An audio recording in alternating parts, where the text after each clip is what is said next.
In this lesson, we're going to learn about shadows inside of 3ds Max. So here's where we left off in our last lesson, and you'll notice that in our scene, our teapot and our sphere is not casting a shadow on our table. And if we do a quick render of this, just hitting our quick render button, you'll notice that there are no shadows being displayed. So it kind of looks like our sphere and our teapot could actually be floating on top of our table here. So let's go ahead and discuss how we can actually create casted shadows. So to do this, it's pretty simple. We just select our light source, and what we need to do is actually check this shadows on, and this will actually create casted shadows. So now you can see a casted shadow on our teapot and on our table here. And you'll notice that in our realistic view, we can actually see this. So if you're in any other view, let's say for example you're on, let's say shaded, you won't be able to see those shadows generated. So let's go back to realistic, and you can see that in your viewport. Now if you need to be able to see just a little more accurate version of this scene, you can actually do another quick render and see that as well. But this is still pretty close to what's inside of our realistic viewport. So let's go ahead and close this. And what we want to do now is I want to just kind of discuss a couple of the different shadow types that we have available to us. So let's select our light source. And by default, 3ds Max will use shadow maps on standard spotlights and standard omni lights. Okay? So it's going to use what's called shadow map. And a shadow map is essentially a bitmap that has been generated kind of like a texture on a piece of geometry. So like this table here. And you'll notice that these shadows are very soft on the edges. Okay? Now shadow map is really is less accurate than ray trace shadows, which we'll talk about in just a second. But shadow maps require less calculation during the rendering process, so that's how this could be helpful to you.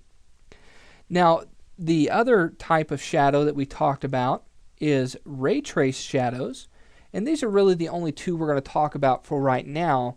If you want to learn more about those types of shadows, you could really look into our lighting, Introduction to Lighting in 3ds Max.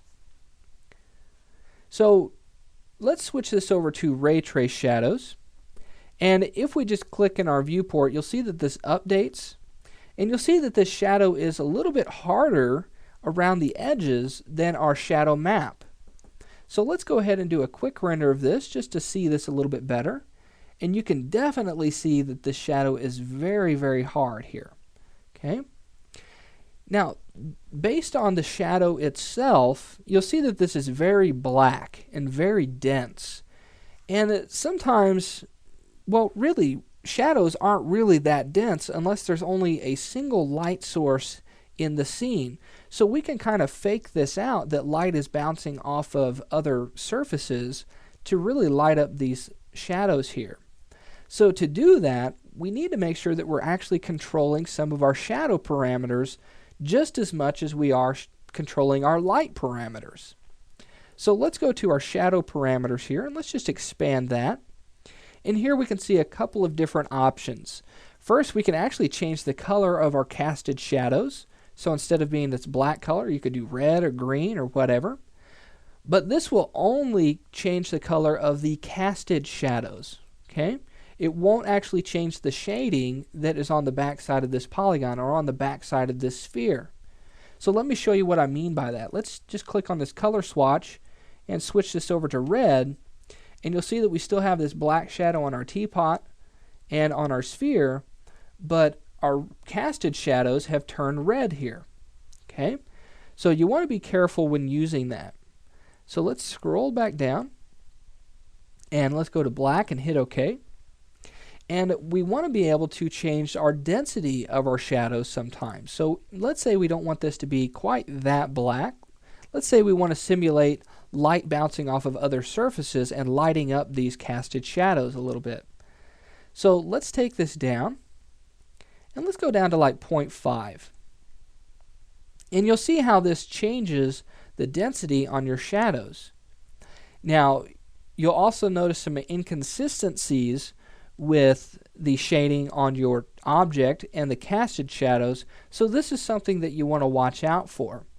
So to basically take care of this problem, what you would actually have to do is create another light source to light up this side of your teapot.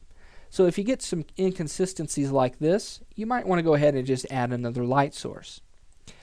So what we can do, let's take our density back to 1. So let's just type that in. And let me just show you how we can bring in another light source and really help with our shading on our geometry. So I'm just going to switch to my top view, and let's go to our Create panel, and we're going to use an OmniLight. And remember, our OmniLight is a spherical type shape, so it's going to basically emit light in all directions. So let's click on this and create this OmniLight in here. And what we're going to do is go to our front view and just pull this OmniLight up. Now you'll see that this really washes out our scene here. It looks very, very bright. Let's go ahead and do a quick render on this. And let's actually click in our perspective view and then hit quick render. You'll see that this is very, very bright. It's almost as if maybe it's an alien abduction or something like that. So let's close this out. And let's adjust that multiplier on this light. So we'll go to our Modify panel, and we'll go to our Intensity, Color, and Attenuation, and let's just take this multiplier down. Now what we're doing here is we are actually using this OmniLight as a fill light. So we have our main light, which is our target light here, and then we're using our OmniLight as fill to kind of take all the tension out of this shading. Okay, to make this a little more realistic. Now, once we've done that, we've got a nice shading on this front side of our teapot here. Let's go ahead and go back to our target light. And now we can adjust that density to really match the rest of our shading on our geometry. So now let's hit Quick Render.